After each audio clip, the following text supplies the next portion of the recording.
where today we find the deserts and valleys of northern Sudan, there once stretched a green corridor, the cradle of Nubia. Along this land rose cities older than legend, Kerma, Napata, Meroë, each a chapter in Kush's story. The people of Kush were not strangers to civilization. They traded gold, ivory, iron, incense, and animals with Egypt and with lands far beyond the Sahara. They forged kingdoms from their own genius, not as imitators, but as originators. Kush's earliest capital, Kerma, emerged more than 4,000 years ago. Archaeologists have uncovered massive temples, royal tombs, and evidence of a thriving economy. Their pottery, sculpture, and fortifications show a society of artistry and organization that rivaled Egypt's earliest dynasties.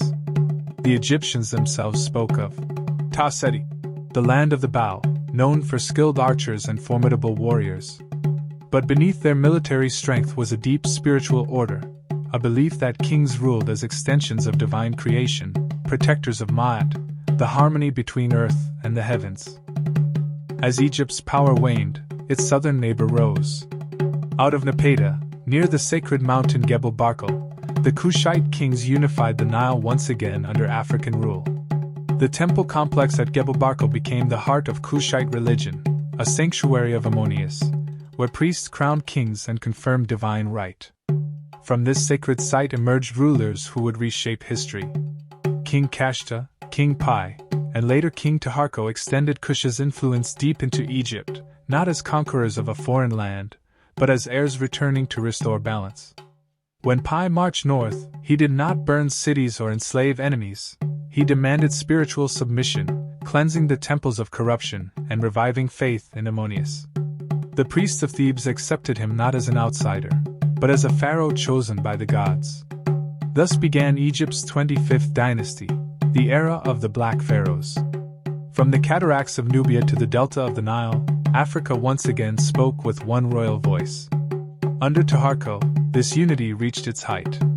He built temples from Nubia to the Mediterranean and defended the region from the expanding Assyrian Empire. His image, carved in granite, wearing both the crowns of Egypt and Kush, remains one of the most majestic symbols of African rulership ever created. Eventually, the tide of empires shifted. The Assyrians invaded Egypt around 670 BC, forcing the Kushite kings to retreat south. Yet this retreat was not defeat. It was renewal. From their new capital at Meroë, the Kushites built an empire even more distinctively African. The soil around Meroë was rich with iron ore and wood for smelting. It became the iron capital of the ancient world. Kushite artisans mastered metallurgy, producing weapons, tools, and trade goods that spread across the continent. The people of Meroë developed their own written script, a language of their own, Meroitic, centuries before Latin or Arabic took form. They designed temples that fused Egyptian, Nubian, and indigenous African styles. And they raised pyramids, smaller, steeper, more numerous than those of Giza, each one a marker of royal lineage and spiritual eternity. Meroë's art celebrated life and fertility, its gods carried African features, and its rituals honored both male and female divinity, reflecting a balanced society where women held authority equal to kings. Among the most remarkable legacies of Kush were its queens, known as the Kandakes, women of wisdom, military skill, and spiritual might. These were not symbolic rulers. They commanded armies, negotiated treaties, and led their people with courage. One of the most legendary was Queen Amon-Irena's. When the Romans, expanding southward from Egypt, demanded tribute from Kush, Amon-Irena's refused.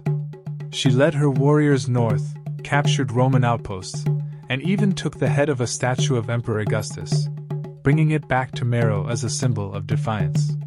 Rome struck back, burning Napata, but the queen rallied her people and pushed the invaders back. In the end, she negotiated a peace treaty that favored Kush. Rome agreed to withdraw and never again attempted full conquest. This was nearly 2,000 years ago, an African queen outmaneuvering one of the world's most powerful empires. Her story, like so many from this continent, is a reminder.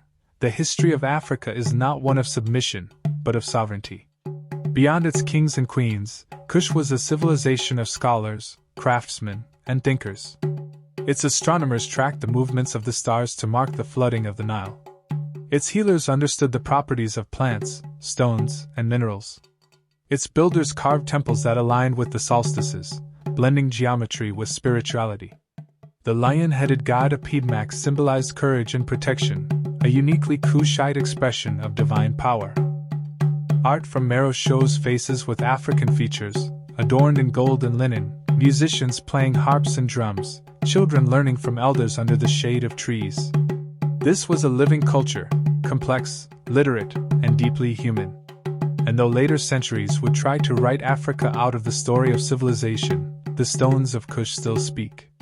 By the 4th century CE, trade routes shifted, the land grew less fertile, and a rising power from the Ethiopian highlands, the Kingdom of Aksum, began to dominate the Red Sea.